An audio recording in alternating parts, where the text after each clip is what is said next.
Just before our worship service starts, I just wanted to say thank you to all those who have been in contact asking how they can support our community more.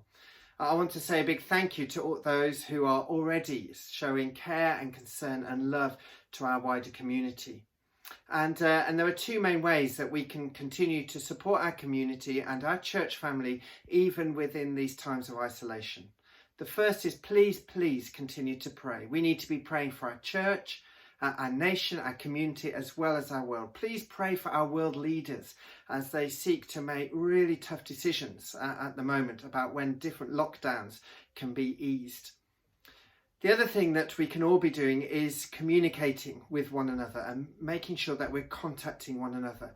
And I know for a number of people that I've been speaking to over the weeks, that communication, that phone call has been really helpful, particularly when they've gone through difficult times and felt low at different points. And we all feel like that at different points during this lockdown period.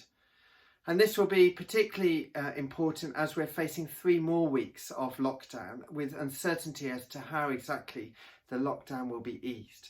So please continue to contact phone, Zoom. I've been really excited and really encouraged by the number of small groups who have been continuing to meet in this crisis over Zoom. And I just want to say thank you to everyone who's been willing to embrace that different way of operating so that we can support one another. People have also contacted me about how they can financially support the church. And it is true that we, along with all other institutions, are going to face a financial hit because of this crisis. It's too early to say the extent or the depth of that. We'll have time as the crisis passes to assess that.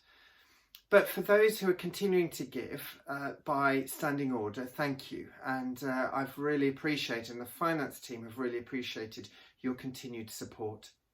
For those who don't give by standing order but wish to support the church, we're not dealing with cash at the moment, along with most other organisations. And the easiest way that you can support the church financially is by filling in a standing order form and contacting the bank and setting up a standing order between your bank and the church. And there is a form underneath this video to help you to do that. So if you just click on the button, the form will come up. It'll just need printing off, and it'll have all the church details on, everything that you need to set up that standing order with your bank.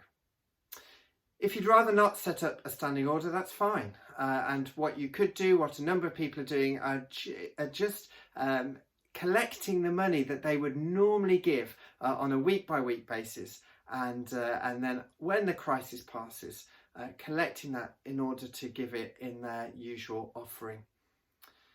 Whichever way, whether it's financial, whether it's communication and prayer, I just want to say thank you for all the support that you're showing for the church and the work of the church. A retired priest the other week on his social media said this: "The church, after this crisis passes, won't be remembered for the quality of its streaming services or virtual services, but it will be remembered for the quality of its care and compassion and the love that it shows to its community." So thank you to all those who are putting up with sometimes dodgy sound qualities, those who are putting up with receiving a virtual service rather than actually attending church, and thank you to all those who are continuing to love and serve and care for our communities, making sure that the church is out in our communities showing the love of Christ to those that we live amongst and those that we're called to care and love. Thank you.